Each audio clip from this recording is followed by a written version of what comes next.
Between what we've lived through and what our day jobs demand, we've spent some serious time researching neuroscience.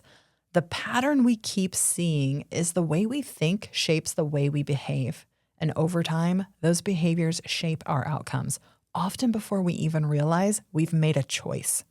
So in that research of neuroscience, it opened the door to neuroplasticity, habit loops, stress responses, microdecisions, all the brainy stuff that explains why just try harder is a trash strategy. In this lab, we're rewiring habits one experiment at a time. Welcome to I² Lab.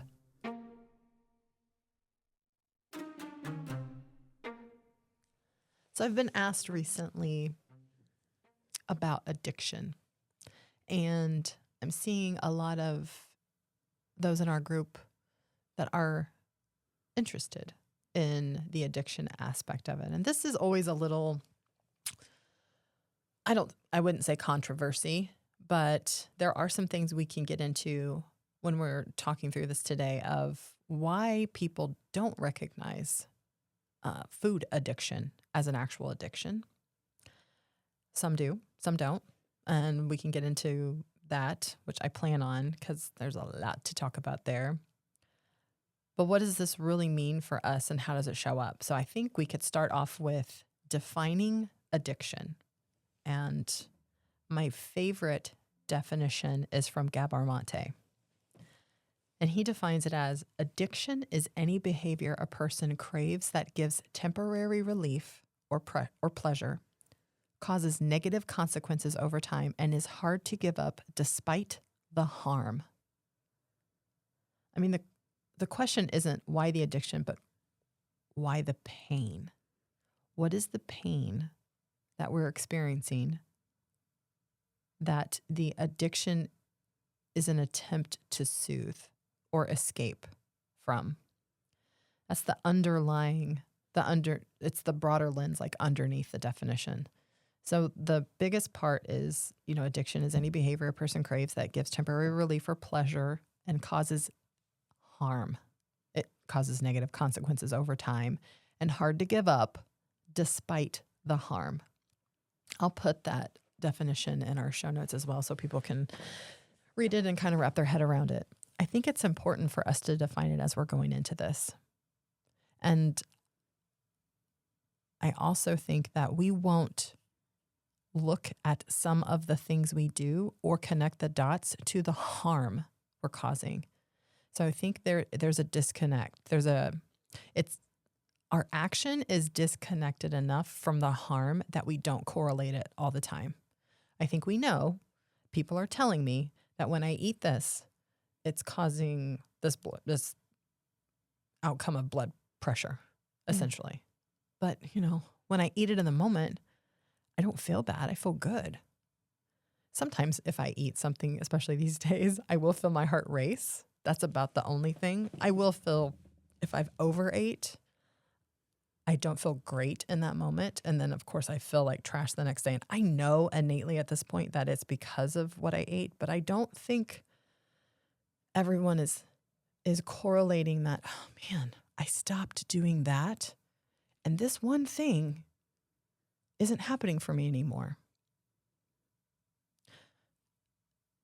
We don't get into this right now, but Adam, your husband, has noticed that he isn't falling asleep. Mm-hmm. Yeah. I just, we can get into that, but I just want to say it really makes me mad that we don't recognize this as an addiction. Oh, did you not know this part? Yeah. Well, I did. A lot of people don't. Yeah. I guess I did. Like officially, I knew that we don't recognize it as an addiction. But honestly, this pisses me off. Okay, because you should have seen her face. Yeah. I was like, maybe we shouldn't get into the Adam part yet. Well, no, we can totally talk about Adam. It's cute how clueless he is, but about some things. But this makes me mad because what is it like? I don't even know what the statistic is. 60, 70% of Americans particularly are obese or Oh, overweight. I think it's more than that. I don't even know. Keep talking. I'll But look it up. you'll look it up. Thank you. But that makes me mad because it's obviously a problem. So I don't understand why we don't. Well, I do understand why we don't call it as an addiction, because then that would probably. Now I'm going to get conspiracy theorists. Oh, on we'll this. get into it. Yeah. Maybe I mean, we launch right into that. But yeah. I do want. Let's put a pin then in what Adam was correlating, because we have a whole story Yeah. behind that too. Yeah. I'll remember that one. But I mean, would that just this ties into the whole food pyramid thing that we covered, and how it's all commercial and how it's all regulated by the Food and Drug Administration. I mean, it's one is feeding the other. It's really sickening that we don't recognize it. She's looking at the percentage. It's almost 75%. Oh my Lord. It's also adding in overweight versus, because there's different classifications. So Right. AI was like, "What do you want to talk about?" And most obese people would probably give their left leg to be overweight. I mean, well, and this is also going off of BMI, which is a trash way of trying to figure out if you're overweight or not. Because the BMI, when it was originally attended and based off of men, and there's no age that's taken into consideration. It is just height and your weight. yeah.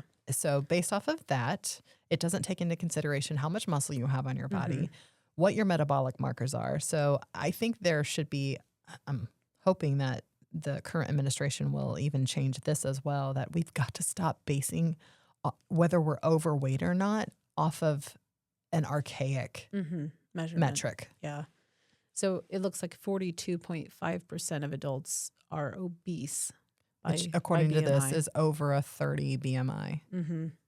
And 31.1% of U.S. adults are overweight, which is a 25 to 29.9 BMI.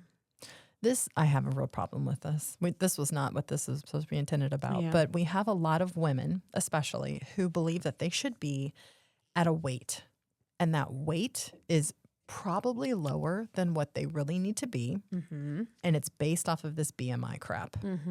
I would... I'm making that noise because it's like, you and I know that we will never, and I'm not saying this like as a victim or like, I'm never going to get that low.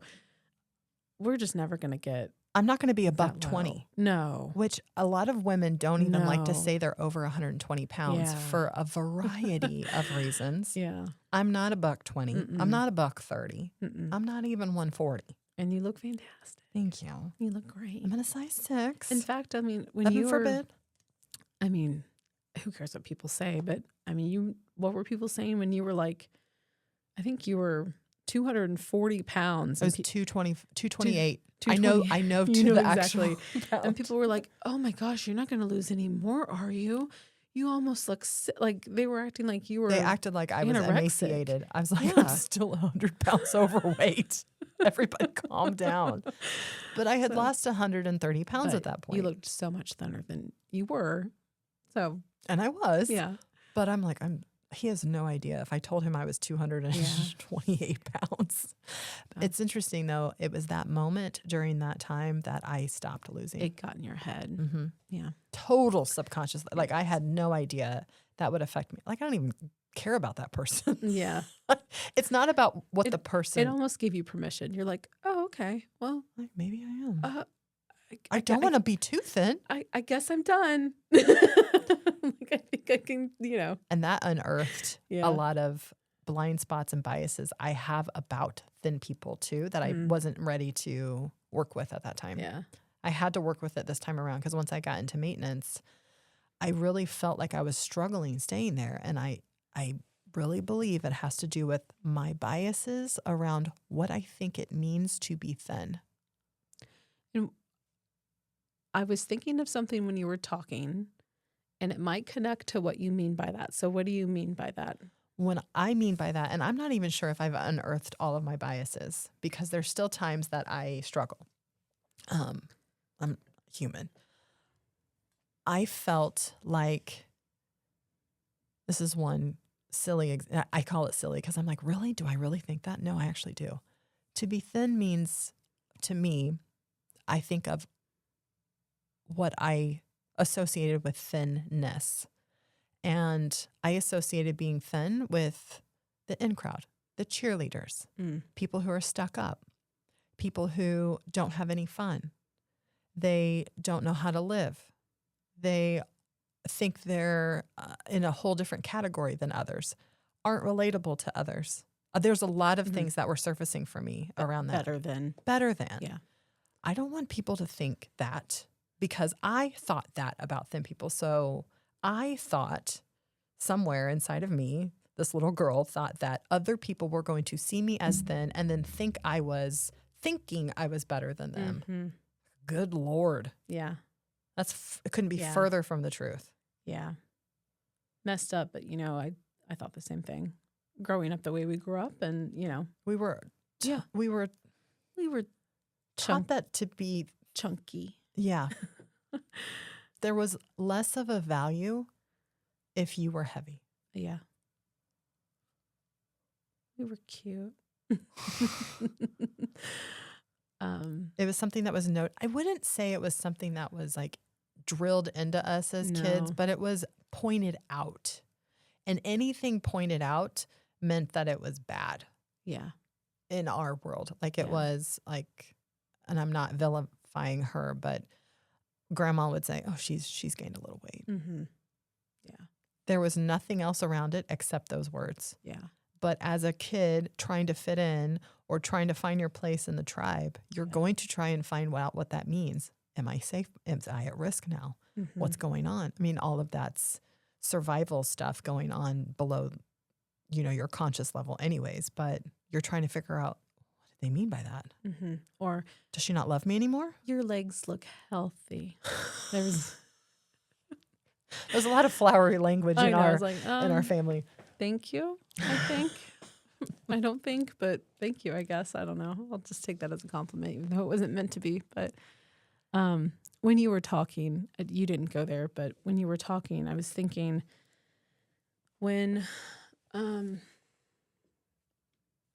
it comes to food addiction and eating, you think of thin people can eat whatever they want. Yeah, and it's not true. It's not true at all. So, but I didn't think that until probably in the last 18, 24 months.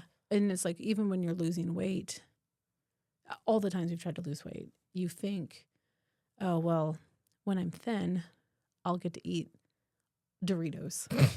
I could go back to eating how I was eating. Yeah, exactly. Like once I've arrived, I can go back to eating how I was eating. Mm-hmm. For some reason, the math doesn't math. But you think that thin people can eat the way Americans are supposed to eat on commercials somehow. And for some reason that gets stuck in your head. Mm-hmm. And that's all out there. So there's something wrong with me. Right. Because I can't do that. Right. And then it's almost that food addiction. You feel addicted to it. And there's something there with the socialization of it and the shamefulness of it, that it almost feels like there's nothing wrong with it at that point, because once I lose the weight, it's okay because everybody else does it, if that makes sense at all. But it's not true. Just in your head, you think that's what thin people do. I think in the U.S., we spend so much time losing the weight. Yes. We don't spend enough time in groups where people are maintaining the weight. Yep. And that's what I really want the community to be there for. Those who are on the journey, but we have people in there that are providing the example of what it looks like to do this long term and to maintain it. I love that. Because we don't see it enough. Mm-hmm. All I have seen up until my 43rd birthday was how people lose weight. Mm-hmm. This is what we do to lose weight. I never saw a group and what they did day to day, what they were up against in their brains and physical bodies, what their habits were to maintain the weight, because it wasn't an example. People are just living their lives and they're like, well, yeah, I'm maintaining it. This is just what I do. Mm-hmm. But I think that's one thing I could give social media a little bit of kudos for, is that I do follow a lot of people who are maintaining it. So when I look at their daily life, it's much of the same. Mm-hmm. It's much of I'm prepping my food. It is a little more calories than I had when I was in weight loss mode, because I'm now maintaining a metabolic rate.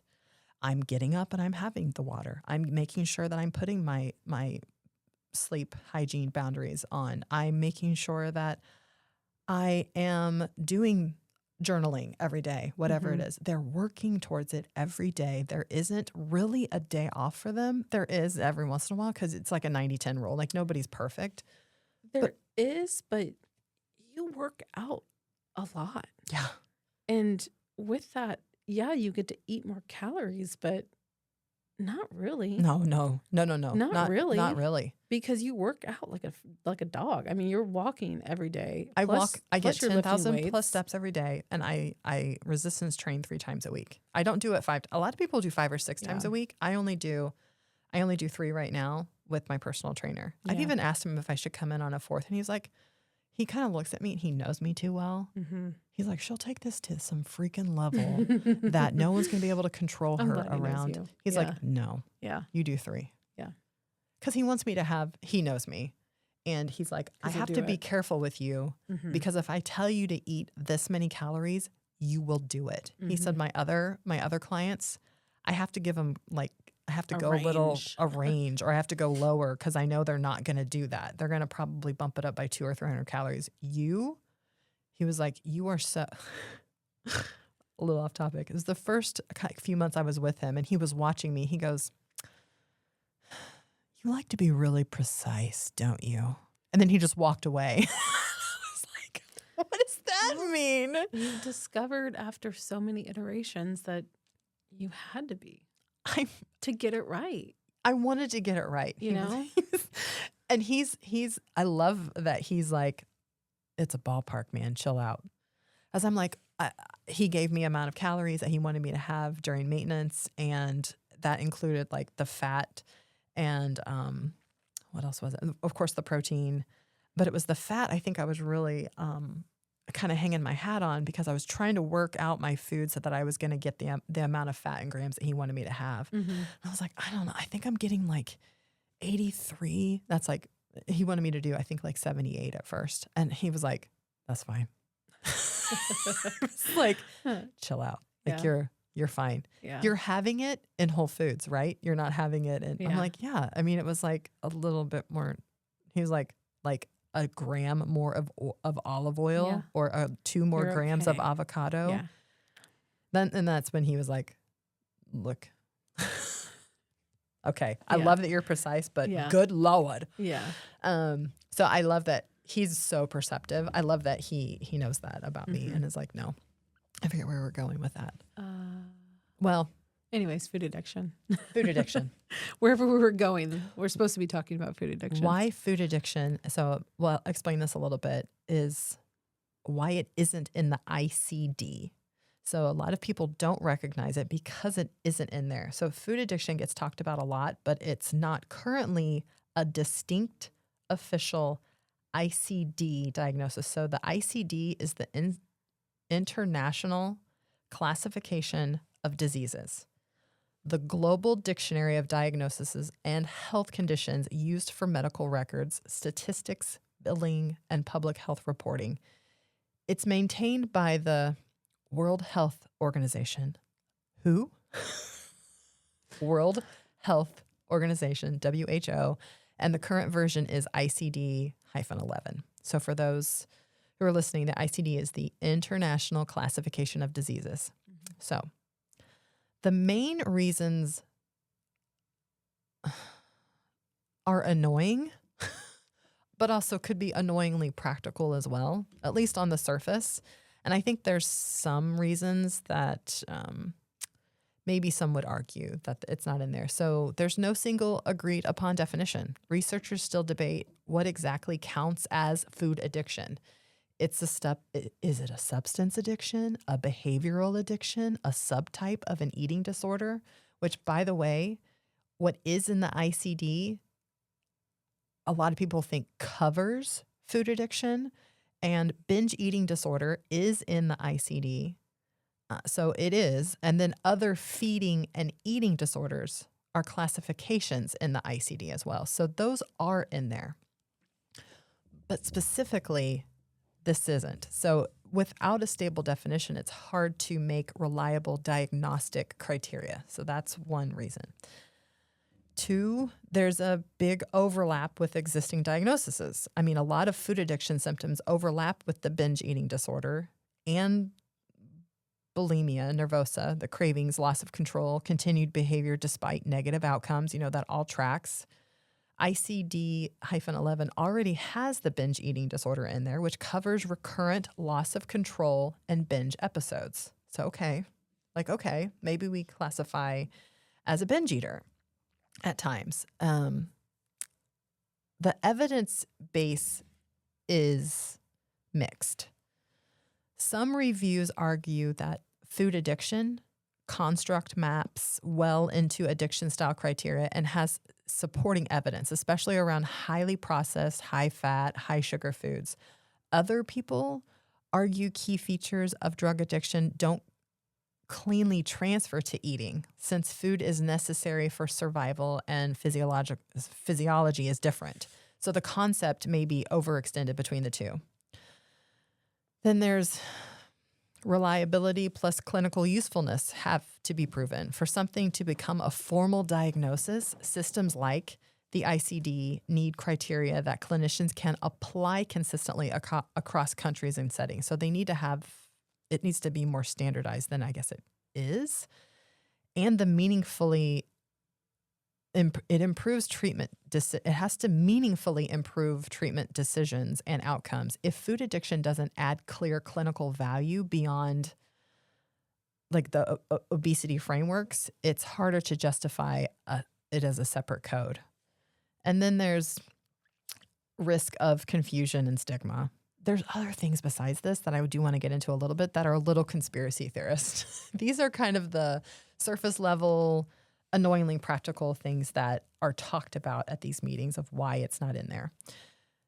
The risk of confusion is, there's a standalone addiction label and can be helpful for some people, but this isn't just willpower, but it can also increase shame or fatalism, like I'm broken, or a muddy treatment, especially when the same person may meet criteria for like the obesity frameworks, but also depression, anxiety, trauma history. I mean, it's actually a part of an ongoing debate. You can actually, for those who are on the call, you can actually go to the ICD website, and I think it's like you can vote for food addiction to be a part of as the criteria in the disease. Another one that I think that plays into this is big food. I mean, you're bucking up against a big system. Yeah. And that's what I meant at the beginning. Yeah. Yeah. So that's why I wanted to go into this, because you were already going there. Yeah. I mean, and it makes sense. They're there to sell food and more food year over year.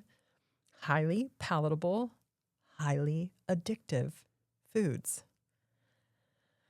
I don't want to get too conspiracy theorist about it, but I think that's important because they're lobbying against this kind of thing to be actually classified as an addiction. They're already pissed off about the GLP-1s because of the reduction of sales. Yeah. The sales are down because of GLP-1s. They're freaking out.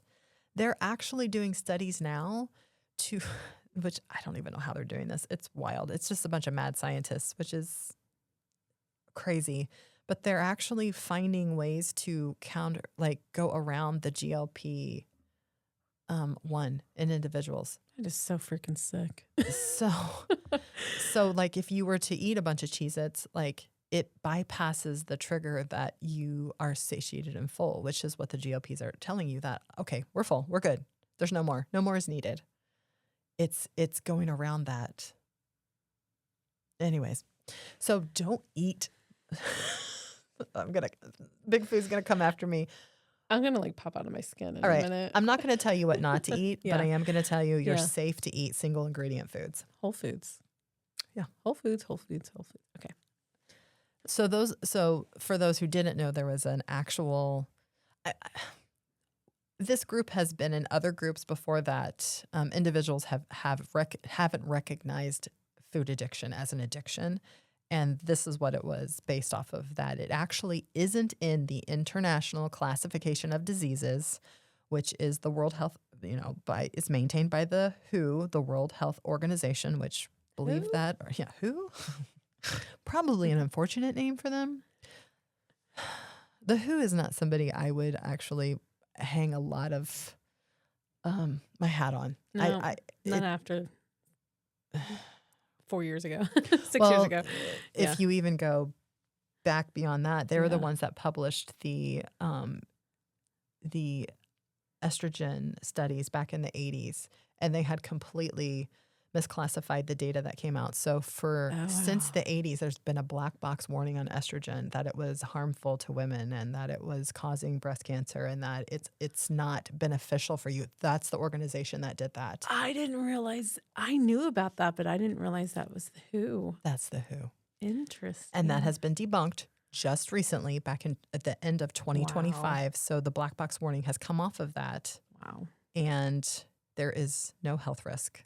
Okay. The health risk is so low, so low for those who are susceptible to certain cancers, that the benefits of those hormones that you get on them in a specific time are preventative and supportive to the rest of your body in a way that you would never outweigh the risk. Anyways, Okay. there's lots of data on that, but that is who misinterpreted that information then.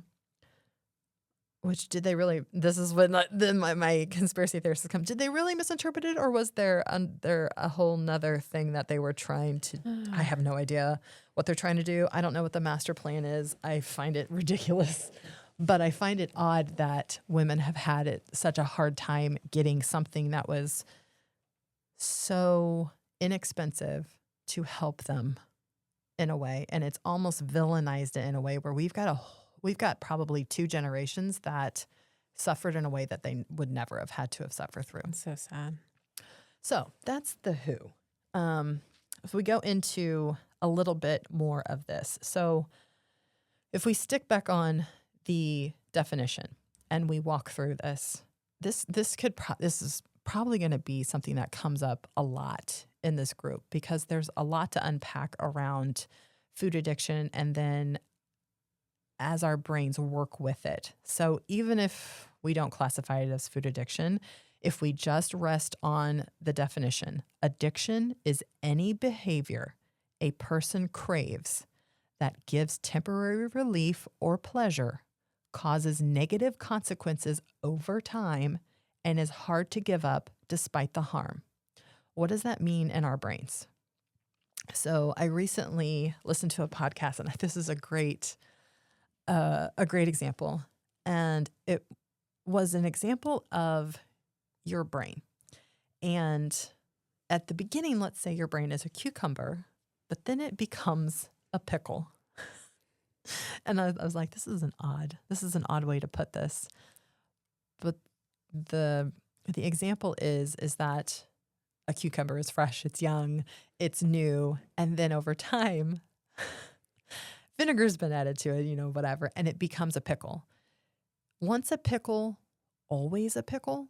So if you take that your brain as a cucumber is a non-addictive brain, is something that is not addicted to something, and then once it is, the example is that it is a pickle. So once you have become addicted to something, let's say it is gambling, let's say it's porn, let's say it's anything that is causing you harm over time that you cannot stop doing, or you're having a hard time stopping doing. I feel like I should say at this point, some brains are more susceptible to be a pickle. Some can be exposed to highly addictive food, McDonald's or Dairy Queen, and then they're a pickle.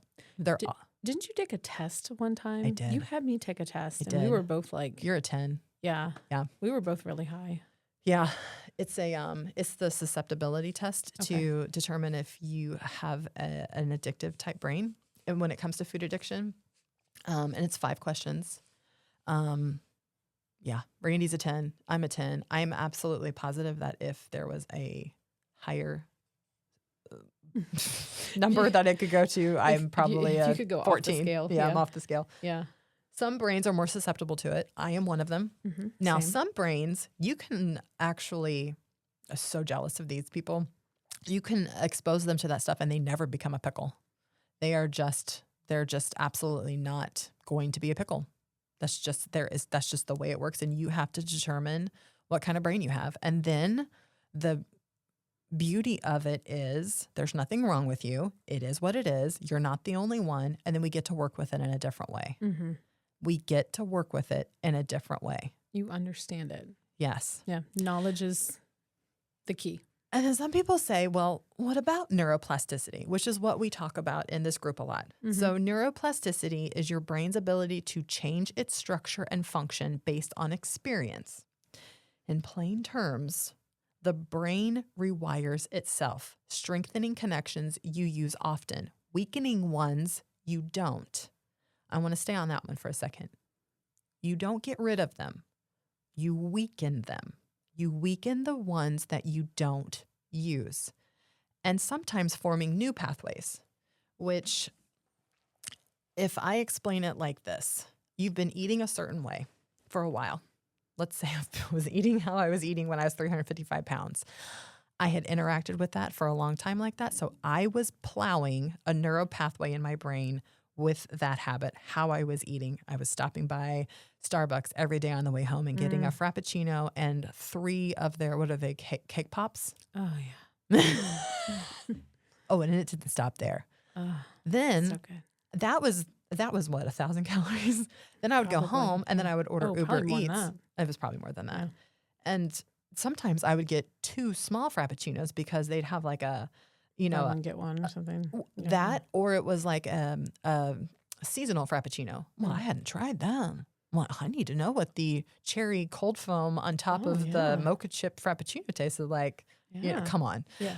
But that's what I was doing almost daily at that point. So I have a neural pathway in my brain, and every time I do that behavior, I'm plowing that ravine. Think of it, you can even think of it, mine are probably Grand Canyons Mine too. in my brain, because the more times you walk a path like in a forest or a jungle, you walk it once, it's not very defined. You barely could probably tell that you even did it. You do it again, starting to, starting to get a little more path. worn. Yeah. And again, and again. The grass and starts again. getting, You start treading the bushes on the side start to get whacked back a little bit. And then this path becomes so deep that neural energy in your brain can start to really flow through it really easily. So that's visually what's happening in your brain when you are doing any kind of habit. So what we have to do then is I'm 355 pounds. It's June of 2022, and I start a new program. So now I have a new set of habits that I'm doing. I'm interacting with water in a different way. I'm interacting with food in a different way. That isn't the same neural pathway. I'm actually trudging a new pathway. So if you look at the definition of neuroplasticity, and sometimes forming new pathways, that's what you're doing when you are doing a new habit or a new behavior. Now I do it one day. I've interacted with, my water. Okay, I did it. You don't even know if you can do it when you first start. And then I ate my chicken with the broccoli with some butter on it and some salt and pepper. And it was delicious. Okay, I did it one day. But if you think of that in the same terms of you're walking a path in a jungle, it's not very deep. It's not very defined. It's hardly like you did it. You do it a second day. You do it a third day. And that's why when I talk to my groups a lot, I'm like, you got to stack your days. One day at a time. One day at a time. And the more you it's not about, I tell them just to stack the 3 days first. It's not about stacking the 3 days. It's about stacking more than that. But if you can get 3, you can get 6. And then you could get 9. It's short goals building into and then bigger goals. You're digging that deep path. So now you have 2 I want you to think about it as two neural pathways in your brain. You have one with what you did before, and you have another one, let's say it's alongside of it for visual sake, that is all your new stuff. It's all right, I'm prepping my food. I'm eating my food at specific times. I'm not snacking in between my meals. I'm drinking my water. And then at night, maybe you are someone who has a third meal of the day, or maybe you're not. And if you do have the third meal, there's no snacking after that. You're still setting different habits than what you did before. The end. Okay, so now you have two neural pathways in your brain, and one has a neurocurrent running through it, and the other one doesn't because you're not doing those habits anymore. So that's where I want to bring it back to neuroplasticity again, is the brain rewires itself. It's strengthening connections you use often, weakening ones you don't. So the more you don't interact with food and the way you did before, the less neurocurrent that flows down those old neural pathways, which is what you want, because then things start to feel like you can do this. The pull of that food isn't as much. And there's a reason, because it's actually happening in your brain in that way from a neuroplasticity standpoint. Through learning, repetition, emotion, attention, sleep, and practice, all of those. Neurons that fire together, wire together. I mean, we've talked about this. So when you are putting together the water and the meals, and you're repeating it, then you're putting some emotion to it. You're putting attention on it because you're listening to podcasts, you're reading books, you're coming into the community. You're telling your brain it's important you do those things. So with all of that little bits of the recipe that make up the full secret sauce, it's all of it: learning, repetition, emotion, attention, sleep, and practice. And you get up and you do it again, and then you do it again, and then you do it again. And then one day you don't do it. This is the really scary part about how our brains are wired. So if you think of that first canyon, I'm going to call it a canyon because I had interacted with food in that way for so long. That sucker is deep. It is like, and if you can imagine if a dam was opened up and water was allowed to flow through the Grand Canyon without abandon, and there's an abundance of water, and it's enough water that will just flow to the very tippy top of the ravine. The moment that I interact with food in the same way I did before, let's say I had a hard day at work. It's been 30 days on this new plan. So my new neural pathway isn't real super deep yet, but it's starting to get there because it's been 30 days. I've got some repetition. I've got some emotion. I've got some attention going here. You're feeling pretty proud of yourself. I'm feeling pretty proud of myself. Like you've done well. It's a well-worn path, but it's not a canyon. The moment I pull into Starbucks drive-thru, the dam that is set on the old neural pathway opens up. And that allows neuroenergy to flow through that old canyon. And I'm trying to keep the visual of water here, because if you opened a dam and that much water flowed into a canyon that deep, how strong is that current? How hard is it to put a dam back up to stop that neuroenergy flow? You are fighting against something that's so hard. And this is where people who do not have any interaction with food addiction will never understand what that's like. When I interact with food that I interacted with before, it is really hard for me to even see my way back onto plan. But I was just there. I just went to the gym. I just did this. I just did that. And I know I'm going to slip up because I'm not perfect. So I try to plan in something that is off plan. I almost said a treat. And I'm really working with not moralizing food, not saying that it's a reward, that it's a treat. Something that is off, that is not typically on my plan. Let's say it's a chocolate chip cookie from this one coffee shop that opened up. I want it to be special too. I'm not going and getting a bag of Chips Yeah. Ahoy from somewhere. Yeah. I also know that for me, eating in secret or alone is also something that I shouldn't do. Right. That's a trigger. It's a trigger. So if I'm going to allow something off plan, it's going to be a planned off plan, and I do it in public. I never bring it home. I don't eat it in my car. I don't take it to a bathroom stall and eat it by myself.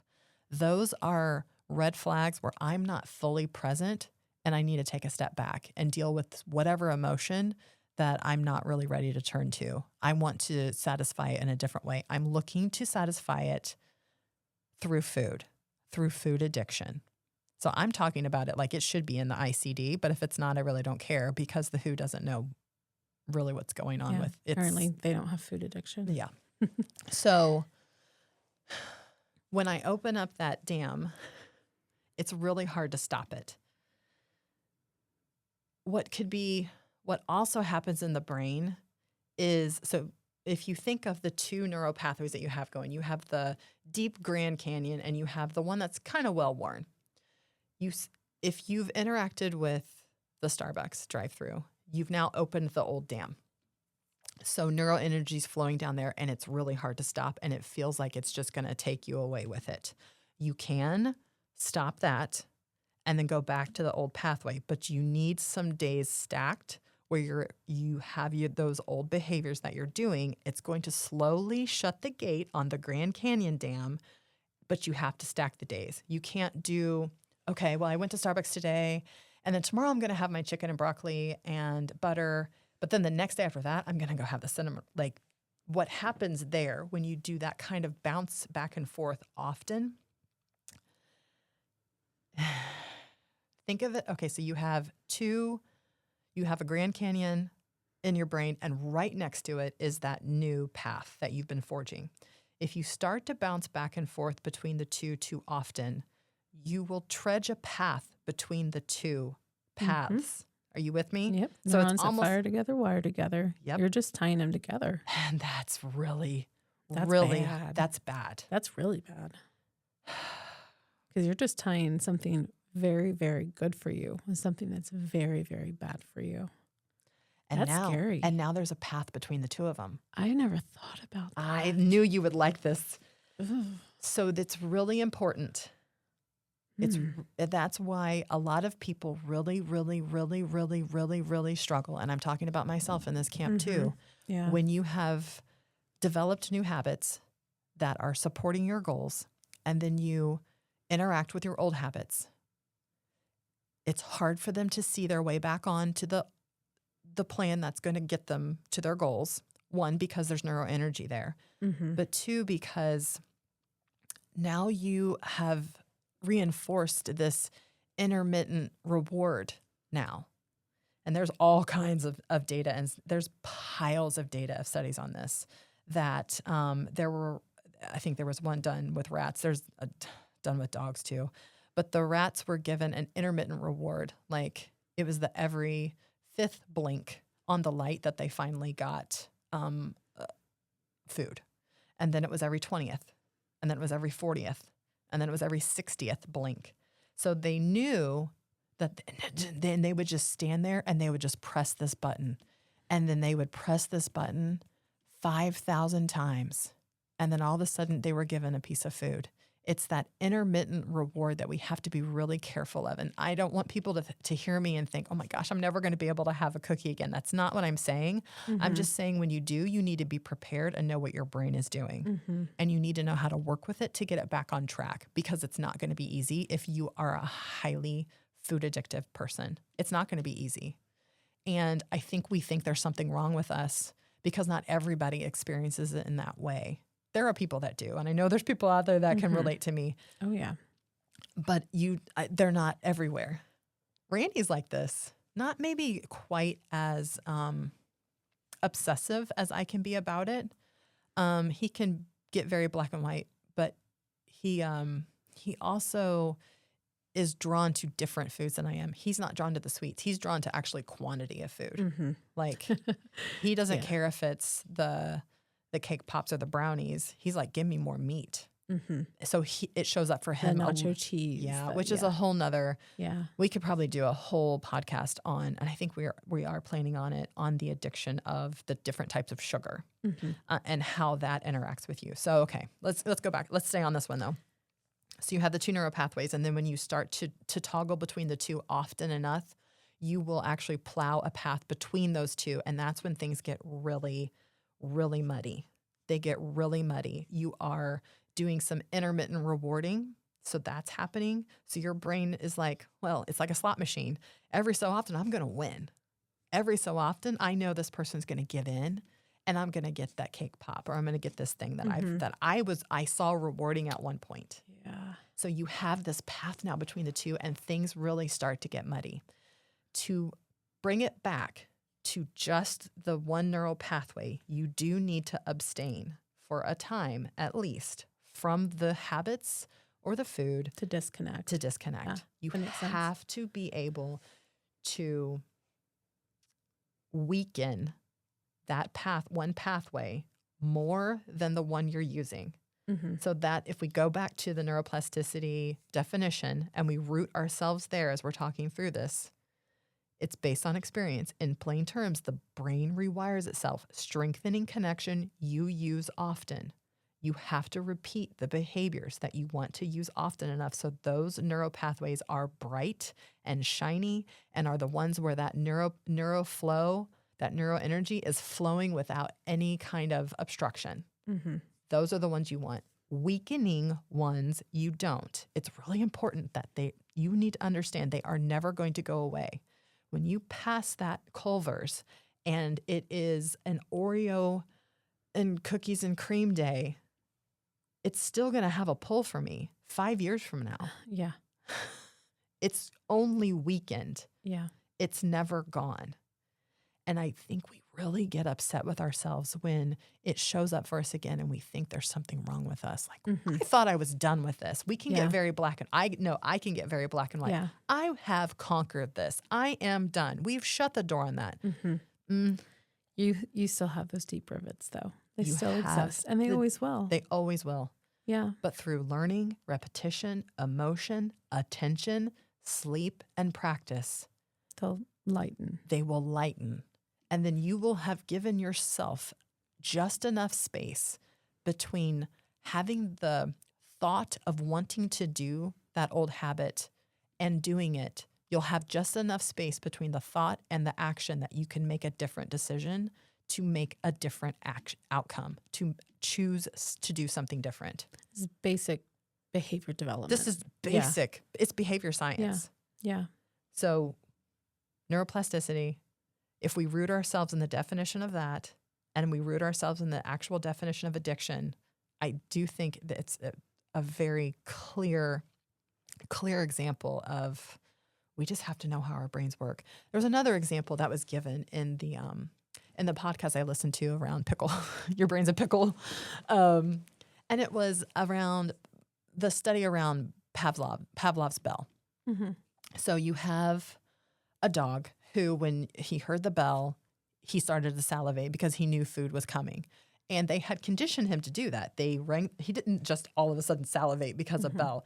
There was a reward food down every cue time. that was introduced. The bell was the cue. The food was the reward. And let's say it took them 50 times. I don't think it would have taken that much, but let's say it was 50 times. They rang the bell, gave the food to the dog. Rang the bell, gave the food. On the 51st time was when that had started to take root in his brain, the dog's brain. There was a neural pathway formed that this is the cue, this is the reward. I'm going to salivate because I know it's coming. Now, let's say somebody got a hold of the bell and just started ringing it all the time around the dog. At some point, the dog gets desensitized because the bell is no longer associated with the reward.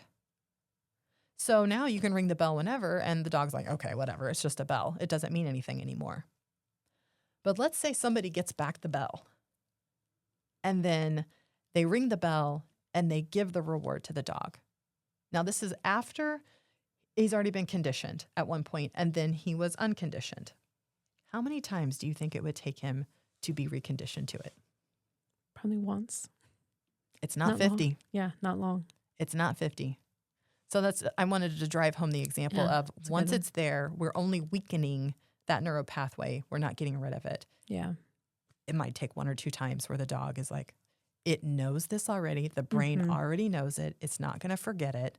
It's a Yeah. neural pathway that's been plowed for them. Now that neurocurrent is now able to flow through there because we've reinforced the cue reward. Our brain retains that information. Oh my gosh. It's a good thing that it does. It is. It's for survival. Unfortunately, in the food aspect, we don't want it to retain that information, but for other aspects, it's a good thing that it does. Do you remember? Are you good? Yeah. Okay. Two stories. Do you remember when we went to Harry Potter World a few years ago? Yes. And we were waiting for the shuttle to go back to the hotel. I have this saved. Do you? Maybe we could. Should I put it in? Yeah, or find it. Do you have it on your phone? We had, man. So we wanted to try. We were on vacation. I think I cuss in it, so I don't want to post it here. I don't remember. Maybe find it and clip it. Because I was mad. I was mad that, look, for those who need to understand a time that this came in, I was down 175 pounds at that point. And then I went on vacation with my husband, and me went on vacation with Lindsay and Adam to Universal Studios, which is where Harry Potter World is. Those who know Harry Potter knows that there is butterbeer. There is a whole candy shop written into the book. And it's an there. experience. It's an experience. Are we making an excuse though? I don't know. I don't know. I could have experienced Harry Potter World without having those things. As a Harry Potter fan, to me, experiencing Harry Potter was experiencing butterbeer. I know. So maybe that's an excuse. But so I had butterbeer. Lori had butterbeer. Yep. And that was a rivet, a canyon into her. It started before that, though. candy. It started before that. Was it the gummy worms? It was the sugar-free gummy Yeah, worms. so she went nuts. She went nuts in the candy store. You've seen it. You've seen it firsthand, what the neuropathway looks like when it's open. Yeah, and we didn't know it at the time. This is before we really got I knew this. of this, but I've gone deeper. Yeah, sorry. Her phone's making noises. I'm talking with my hands again. I'm getting excited. Yeah. It just, we were waiting on the shuttle and we felt sick. Oh. We felt so sick because we had bought candy and we even made a pact. Like we were like, only in Harry Potter World. Yeah. We were like, only in Harry. We weren't going to eat the candy on the bus. We weren't going to eat the candy in the hotel. We weren't going to eat the candy like outside of like the park. Like it was only going to be there. What so, happens in Harry Potter World stays in Harry Potter World. But we were still technically on the grounds. So we're still eating the candy.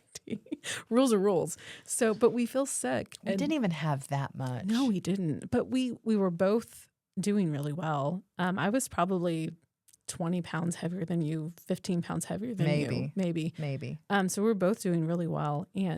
But we felt sick. I mean, I was probably pretty close to throwing up. And I was like, what did I say?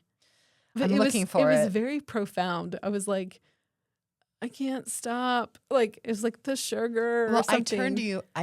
So this was also a time when I was trying to work with documenting how I felt because you were videoing. I I didn't know she was video recording. You didn't know. I had no idea. I said, "Hey, Lindsay, how do you feel? What should we do?" And you go get more sugar.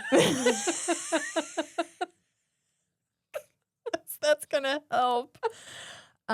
Because I literally was addicted to like it was that fast. We could feel it. Yeah, and it was taking hold of me. My thought was, my reasoning, my negotiation with myself was that I'm just gonna get. I literally got 10 sugar-free gummy worms. That's how it started. Because what was the candy shop called? Oh, crap. I don't know. I can't think of words these days. I don't know. And you think I would know because You would know. I'm a huge Harry Potter fan. I don't know. It was in Hogsmeade. Whatever the one in Hogsmeade So is. it's actually in the book and it's in Yeah. the movie. Yeah. So we went in there, we get these, and like I couldn't stop thinking about what I was going to have next. Yeah. And I was like, sugar free's out the window. Oh, yeah. It didn't matter that it was sugar free, and I don't even know what the substitute hit your taste sugar. buds. I don't know and you what the just- sugar free was. We are going to do another podcast on the differences between Sugar, yeah. aspartame, sucralose, cane sugar at some point. So this could be in multiple parts, and this is already going to be a long one. But I do want to drive this home. So we went. I was like, well, now that I've had that, I'm having butterbeer. So me and you split a butterbeer at first. Yeah. And then I We had to did. have We one on tried. my own. Uh-huh. And then we had the ice cream. Which that's Flourish and Blots. I know the name. Flourish and of Blots. Is it Flourish and Blots? No, that's No. Fortescue's ice cream. Flourish and Fortescue's Blots is like the clothes place, I think. It was ice cream Yeah. we would have also have never had before. It was It was good. clotted cream and chili ice cream, which was so good. Mhm. Sounds disgusting, It was amazing. but it's something I would never have after either. So this was also when I got back from Universal Studios. And it ended at Universal Studios because I wanted this time to be different. So what did I need to do? I need to do different things. Yeah. What I would have done before would have been, I would have just kept the party going and You come would've home. gone And, to Starbucks at the airport. Yeah. Yeah. yeah, and it just would have continued. For, Yeah. it's only going to be a couple more days. And Yeah. I'll start on Monday because I still got on home. vacation. Right. You would have I would have rationalized extended it. that vacation for another couple weeks Mhm. until I felt comfortable enough or uncomfortable enough Mhm. in my body and my decisions that I would have found. And sometimes I wouldn't have even, I just would have kept going and gained all the weight back. Yeah. I mean, it's happened several times. So I knew coming back home, I needed to do something different. When I got home, so I did a workshop called Grind to Goal back in 2024. And it's for those who have a long grind. Like I had 18 months where I was in weight loss mode to lose 205 pounds. And so the workshop was around that. And in that workshop, I played the video that I took when I got back from Universal Studios. Have you ever seen it? I No. look like someone has kidnapped me. I'm in the bathroom because I didn't want Randy to know that I was recording it. I look like I'm in witness protection. I'm like no makeup on. I was so hesitant to show this at that conference, Oh. but I wanted them to know Yeah. that you can gain 10 pounds in the middle of weight loss mode and get your ass back on track. Yeah. Good for you. So I have the video. I'll play it for you. Maybe if I can, I'll put it in the show notes as well. I'll also put the video of us that I took of her. Even if I'll just prepare you guys. I think I say the S word because I'm so mad at myself that I felt like that. Well, I mean, the S word is not the worst. I don't. curse Maybe I word. didn't. Hopefully, we don't offend you guys. was like, I had "Ugh." no idea she was recording. She just I- goes this is more not- sugar. Like, what do we do? I'm like, get more sugar. Which is not what you should do. It had taken a hold of me. It had its grips. It did. It had Deep its claws into inside you. of me. Yeah, my ravine had opened the It was floodgates. the Mississippi River was flowing through it. Yeah. So, In the video, I wanted to record I had seen something at the time like you should document how you feel along this journey because you're going to forget. yeah. You tend to look back on things with rose-colored glasses, and you should know what it feels like to go completely off the rails, to be 10 pounds up from where you were when you first, which actually I'm surprised it was only that much. Although most of the time We did really good. We ate great, like it was food-wise. it was the last 2 days Yeah. when all hell broke loose and Mm-hmm. those sugar-free gummy worms. It started with the sugar-free gummy worms. But I did experience ice cream and I did experience butterbeer. And I'm actually glad for that. And I'm glad it happened in the way it happened. I don't regret any of it, by the way, by saying this. The only thing I wish I would have done was not let it take hold of me so deeply. Like I couldn't stop. And I don't know that I could even stop it at this point either because of, I want people to hear this, because of the way my brain is now wired. I don't know that I could have reacted to it in a different way, even though looking back on it, I would want to. I would want to have experienced some kind of candy from the candy store and a butterbeer and some ice cream. Maybe not all in one day. Maybe Mhm. I can plan it out so that this is this day, this is this day, and this is Mhm. this day. What I don't know is if it will take a hold of me in such a way that I feel completely, it's almost like I'm in a blackout sugar Yeah. fever dream, and I have no faculties of over what's going on. And all I can think about is what the next hit is going to be. Right. And that's when I know food addiction is a real effing thing. Yeah. I think it's good though that you are knowledgeable of it. And I think as long as you have a plan, I love that we had a plan I do too. back then. And I think going forward, a plan is important. I think splitting it, right? And I love the thought of having it only a particular day, like not all in one day, because we did feel so sick. If you're going to do it at all, I mean, That's it. we've already experienced it. Yeah. I remember what it tasted like. It's fantastic. It was a novelty then. I Yeah. have experienced it now. Would it be as great of a novelty? No, really. I mean, it was great, guys, but I've already had it. If you haven't had it, Maybe do it. Maybe do it, but But be prepared to have a plan as you have a plan. as you get back on it. Yeah. I honestly don't know if I would. I'm actually going to in June. I'm going down there for a SHRM conference with one of my employees, and we're going to go to the new Harry Potter world. Yeah. The new one, the new theme park. I don't think I'm going to have anything. I've had everything, you know. Well, you're really on a good streak too. Yeah. Which this I'm just goes not right tempted. into what I wanted to talk about in this one too. With Adam. Yeah. Okay. Yeah. I know I'm sorry. This is such a long No, one. we're good. Okay. Yeah. So this was. There's a lot to unpack on this one. Yeah. So if this one's a little over an hour, it's okay. Okay. Yeah. Sorry, you guys. Yeah. So it was. We went to Mama's last weekend. Mm-hmm. It was Valentine's Day. And so it was the Friday before I got home from work. And my husband, Adam, works from home. And it was Friday night.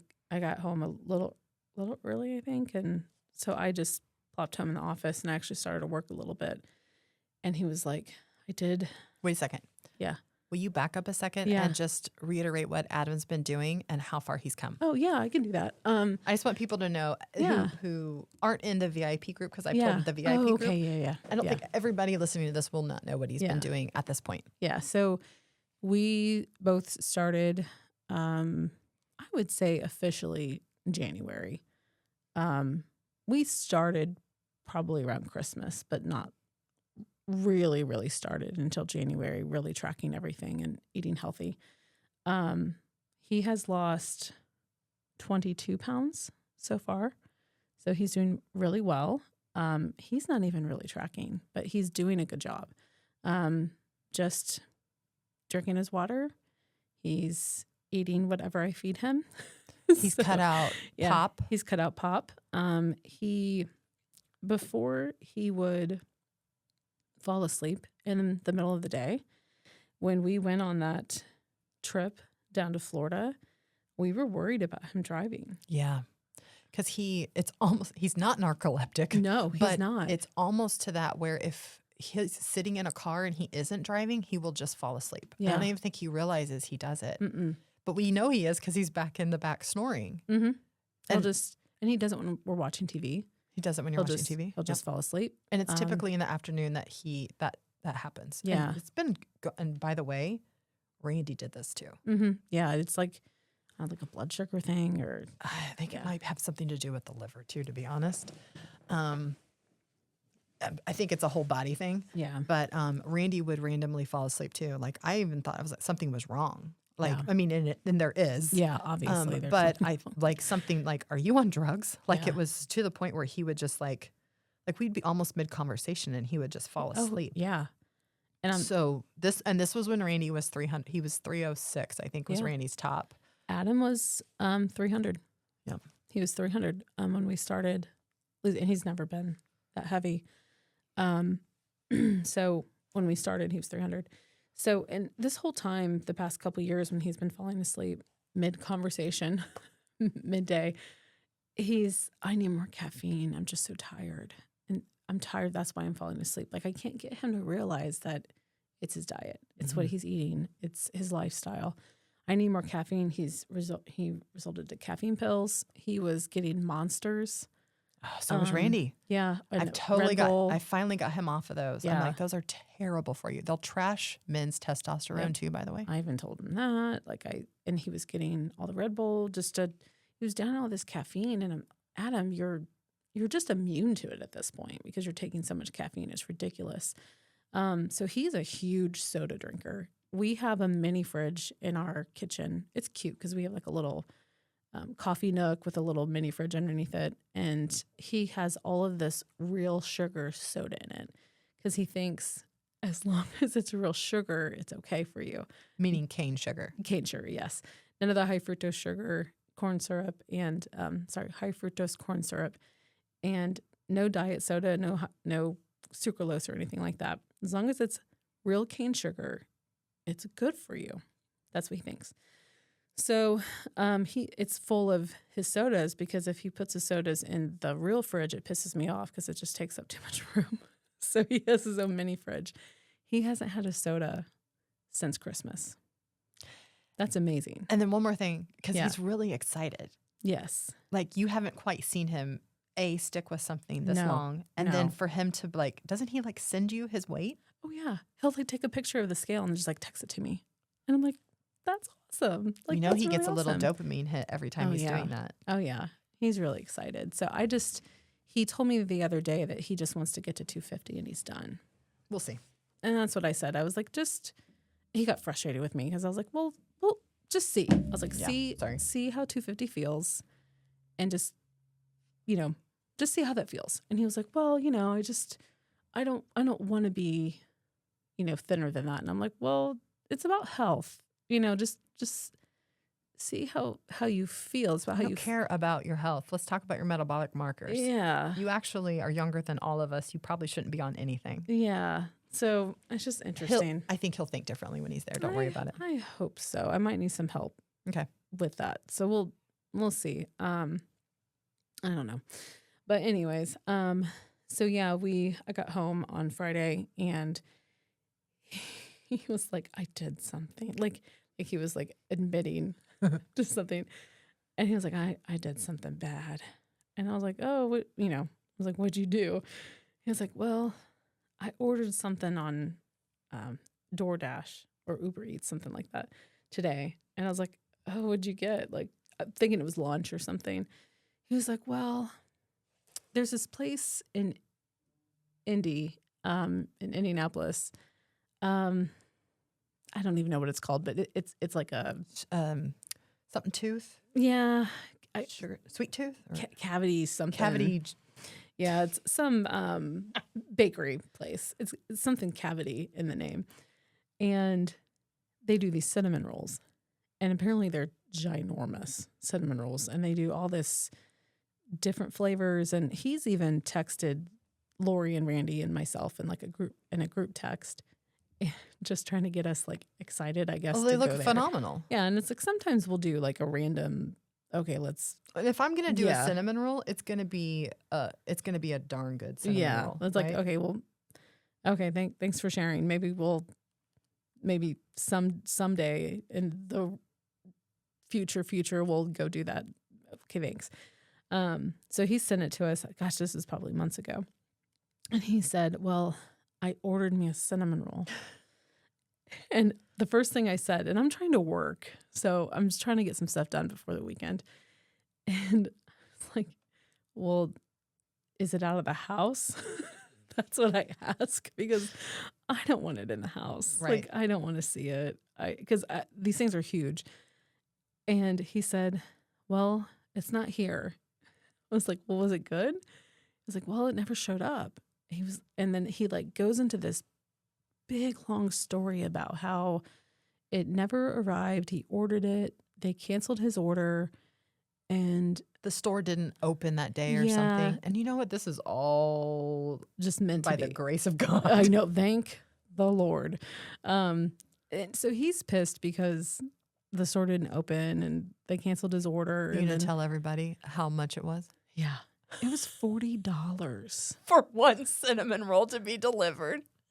I don't know how much of that was the delivery fee, but $40. I bet you half of it was like tip and delivery. Maybe. I don't know. That's crazy. Oh my God. $40 for one cinnamon roll. And his justification was, I wasn't going to eat lunch or breakfast. So it was going to be the only thing that he was going to eat that day. Besides At least dinner. he's course correcting. I mean, okay. Yeah, okay. But I mean, he literally talked to me for 20 minutes while I'm trying to get stuff done. Well, I was just trying to wrap up something before the weekend. And I'm just like, okay. And I made the mistake of saying, it's probably a good thing that it didn't arrive. And I don't think he wanted to hear that because he was pretty upset that It didn't arrive. it didn't arrive. Well, yeah. think about what was going on in his head at that time. Yeah. I've told myself I'm having this. Yeah. So he was anticipating it. Yes. So by the way, we don't get our dopamine when we actually do the thing. We get our Yes. dopamine when we think about doing the thing. Yeah. That's in the Atomic Habits. Yeah. So go ahead. yeah. So he let it go. He was just like, I really wanted it. He was like, I just think it's crap that, they What didn't do you even think he open. wanted you to say? I don't know. Probably like, Let's get in the car and go get one. yeah, like, oh, I'm so sorry, honey. They wronged you. I don't know. I don't know what he wanted me to say. I'm more of a tough love kind of wife. I'm more of I'm not like I don't know, give him a hug and kiss him because he didn't get his cinnamon roll. I don't know. No, So- okay, I will say I will disagree with you a little bit there. You Yeah. are positive. Yeah, And I am your- a positive person. Your yes. positivity around it was not the positivity you wanted to hear. That's true. Your I'm, positivity was it actually is a good thing. I'm more of a silver lining kind of Yeah. positive. Yeah. So then we're in the car we went to a local pizza place and we got like salad and chicken salad that night. They got great ranch there. Oh, God, it's amazing. Rosini's. And we were in the car on the way to dinner and he brings it up again and he's still talking about it. He was wronged. God. I'm like, okay, so we're on like minute 25 and he's still talking about it. And he actually says, I deserved Mm-hmm. that cinnamon roll is the word that he used. And so then I couldn't take it anymore. And I was like, I don't think you deserved it. Like, yes, you've done great for the last month, but you shouldn't use food as a reward, is what I told him. And then he got defensive and he said, well, that's what Weight Watchers taught you. They taught you to use food as a reward. And I'm not defending Weight Watchers, but I was like, well, I don't think they taught us food was a reward. They tried to teach us balance is what they taught us with a point system. Right. A cinnamon roll would have been probably like, that cinnamon roll probably would have been like, 55 points. oh God, 80 points. probably like 200 points or something. I mean, It was like, I bet you those cinnamon rolls are like as big as your face. They're ginormous. it used to be about 50 calories was a point. Mm-hmm. So let's say that cinnamon roll was 1,500 calories. So Yeah. 30 points, 35 Yeah, points something because like that. there's been an addition Yeah. of the fat and sugar in it. It would have been more points than we would have been allowed to have in a day. 100%. Let's just put it that way. So yeah, they try to teach you a balance. And I said, our mom taught us, and a lot of parents teach us food as a reward. Even inadvertently. Yes, and they don't mean any harm by it. Kids crying in the back seat. Yep. Give her the Yep. cookie. Give her the gummy bears. Give her the Cheez-Its. Give her I've got those animal cookies in my bag. Go ahead and just give that to her. Yep. Our school systems, when I was growing up, you read a book, you got a coupon at Pizza Hut Yeah. to get a free little individual sized pizza. There was all kinds of reward systems for food growing up.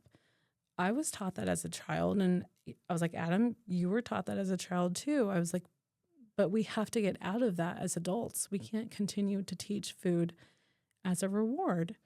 And that pissed him off too. Pissed him off as well. Even though it And- pisses him off, you're saying it to him, and he does wrestle with it. He beyond. does. He does. He just doesn't want to hear it. Right. And he was like, well, I am trying to balance it. I didn't eat breakfast and I didn't eat lunch. And then I said, and then at this point I'm just getting frustrated with him. And I said, well, and this is what I regret. I wasn't very kind to him. I said, well, if you actually understood God, how much sugar your body could actually handle in a day.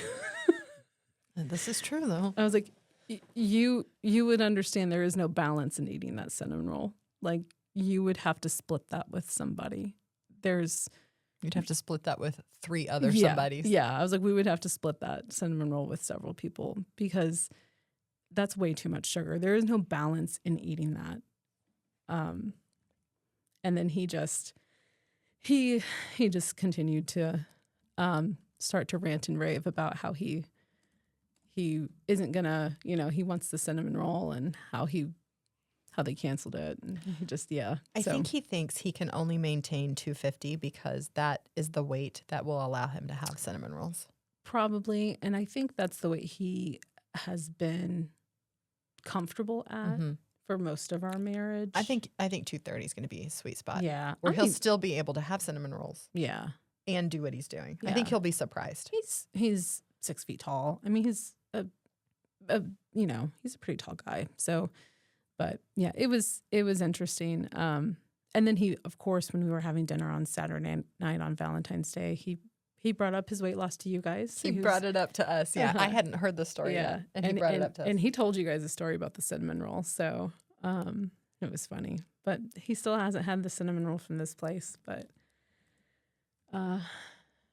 yeah. I think it's because you went into this, and I was looking it up really quickly. I can't remember if it's a teaspoon or a tablespoon of sugar that our bodies can actually metabolically I can't think of words today. Oh. Digest or metabolize. Yeah, I know. 1 tablespoon. 1 tablespoon. 1 tablespoon of sugar, which is 12 to 13 grams, about 3 teaspoons. It is only about that much at a time that your body can actually metabolize at once. Wow. And there's another, I think I've told you this stat too. I've told my group quite a bit. The can of Coke. Yes. It's so scary. Can of Coke. This is not 24 ounces of Coke. This is not a big gulp, 48 ounces. This is 12 ounces. This a can is of Coke, just right? a 12-ounce can of Coke. Shuts down your immune system by 50% for 8 hours. Are you serious? And how many? I mean, who has just a can of Coke? I mean, you go to a restaurant and you're easily getting 20 ounces. You feel like you're wasting your money if you don't get a refill. For sure. I mean, can you imagine how much soda you drink? For sure. It's crazy. I mean, that's why they always say cancer patients can't drink or eat sugar. You always hear that. Their immune systems are too low. Well, you want their immune system to have all the power it needs to do what it needs to do. Yeah, to fight. I don't want to shut it down by 50% for 8 hours for any minute. Yeah. So I wonder what would have happened to him from a neuroplasticity standpoint if he is highly susceptible. Did we have him do that study that one time? I don't think we have. I don't know that he's a full-blown 10. I don't feel like he is. He doesn't have the I don't feel like he's as susceptible as I am to things. He doesn't go off the rails. I've seen him leave food on his plate is why I say that. Yeah. I will eat the food on my plate. Yeah. Because there's still food on my plate. Mm-hmm. There's something wrong with you if you haven't eaten all the food on your plate, in my mind. Yeah, he's able to resist. He'll stop when he feels sick enough. So I'm guessing he's somewhere around a 6 or an 8, which is still highly susceptible. But he's not he doesn't maybe. So I don't know if maybe he could have had the cinnamon roll and then chose to still balance it as he even went into the next day with a little bit of less calories, somehow maybe. Yeah. Or would he have been looking for the butterbeer? Would he have been looking, would that have been his sugar-free gummy worms? It could have been. We'll never know. I'm glad he didn't have it. Randy said, just because of the $40 alone, thank God they canceled that order. He was like appalled about the cost of it. Yeah, that's just crazy. I wasn't thinking more about the cost. I was thinking more about what it was going to do to his brain because I know what it does to my brain. Right. But I don't know that it would have done the same kind of level. I'm surprised that it's not that he's a tightwad, but I'm just surprised He's very frugal. Yeah, I'm just surprised that he thought it was worth $40. He really had it in his head. He's been wanting that for a long time. That it's his reward. Yeah. I really hope what you said maybe at least took root somehow. I hope he's just been mulling. I hope it needs to be, this is either on-plan food or not on-plan food. Yeah. There is no food that is a reward. There is no food, and even though, I mean, that's really, I can say it. This is where I'm speaking it to believe it or fake it till you make it, because I don't know that I still really, I'm speaking it. So I'm trying to put the attention where it needs to be for my brain, but I still think that food is a reward. Yeah. On some deep subconscious level, subconscious level. When I'm asleep, when I'm asleep, I think it's a reward still. Yeah, well, I mean, it's from our childhood. It's in probably all of our childhood. So it is in there. There's still stuff I need to wrestle and unpack with that for sure. Yeah, it's in there, and we gotta figure that out still. So yeah, hopefully he's still wrestling with that. It might be a good thing I said it the way I said it. If you actually understood how much sugar, that was probably a little mean, but maybe that'll get him thinking about it. Did we finish the thought before on, because we started to go into how he was falling asleep. He has noticeably seen. I don't think we did finish that. I think we went right into what it was. Sorry. Yeah, he is not falling asleep right now. 22 pounds down, and that has already been. Already. Yep, already. Is he correlating it though? I think he is, because he told me. He said, he was like, I'm not falling asleep during. So he works at home, and he's noticeably. Yes, it's noticeable for him. He noticed it, and he told me, and I believe he's connecting it to his weight loss. His and body is what already he's eating. Healing. Yes, what he's connecting it to what he's eating. So I'm thinking he's connecting it to the weight loss as well. At least I hope he connects it to what he's eating, so that way he continues to eat the food that he's eating. Take it away from the weight loss completely. Absolutely. The weight loss is just a happy byproduct of what's happening. It is. So this is cute. When he did fall asleep during the day, because he works at home and he works on a computer, and this is sad because he falls asleep. And when he does, Opie gets up and wakes him up. Oh, well, Opie's just. He's just like, he'll knock his arm, and he's like, Opie wakes me up every time. I'm like, well, that's good. That's good that he wakes you up. So Opie doesn't wake him up anymore because he doesn't have to. So it's a good little service dog. I thought that was really cute. I wanted to make sure they heard that piece because we started there, and I don't know if we rounded that out. Yeah, I thought that was a really neat insight that he found. He's just going to start to see more and more stuff. I'd be curious for him to do blood work too. Yeah, that's what I'm really excited about for him. When he does get down to 250, I want him to do a blood work, and I want him to see where he's at, and then make the decision to go on or not. So that's really what my wish and hope is for him at that point. Well, and you'll have to be careful with him. To go on means to still do what he's doing. Right. It doesn't mean he gets to have cinnamon rolls every other week now. Right. Absolutely. So I think, honestly, even if he said, I'm stopping, I'm not doing anymore, as long as he's still maintaining, he's still going to lose. Mm-hmm. He's still going to, I mean, I see it all the time in the community that, you know, they've gone off plan for a while. So they're eating in excess of calories. Let's say they were eating around 1,200 calories and now they're eating 1,600 calories. Even if they came down to 1,300, they're still going to lose. Yeah. Because that's probably less than typically what anybody's resting basal metabolic rate is. If you were just to lay in bed all day, you probably need more calories than that just to sustain what's going on. So if they eat, like, fine, don't go down to 1,200, 1,350, 1,400. Yeah. If you're eating the whole real foods, you're still getting the water, still getting the sleep, but your calories is just a little higher than it was before. That's probably not your maintenance calories.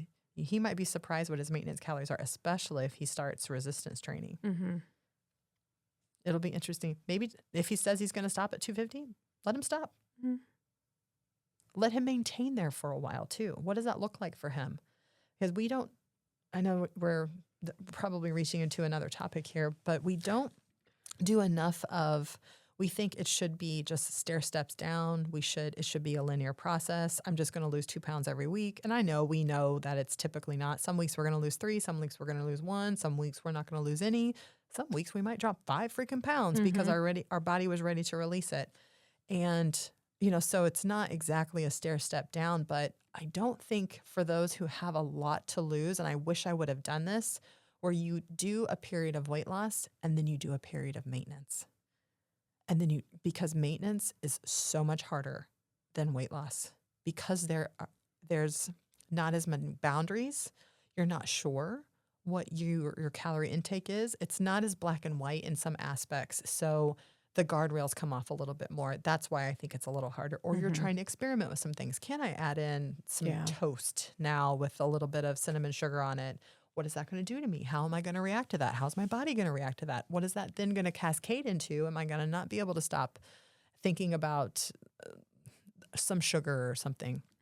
So it'll be interesting to see how his body reacts to the sugar once he starts to add in some of the stuff back in. If he had the cinnamon roll, the $40 cinnamon roll, would that have been a cascade of things for him?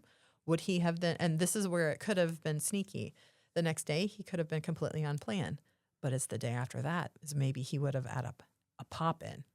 He would have had one back in. And then the next day he would have been back on plan. But then the next day after that, I'm going to go ahead and have a piece of pizza and some soda. Yeah.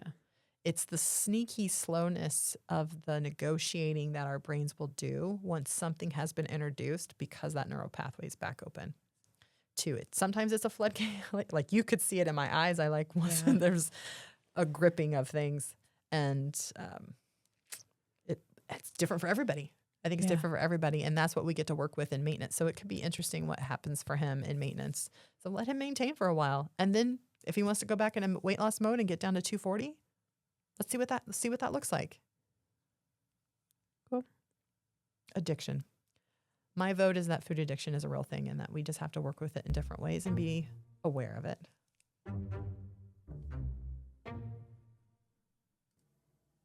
Until next time, stay curious.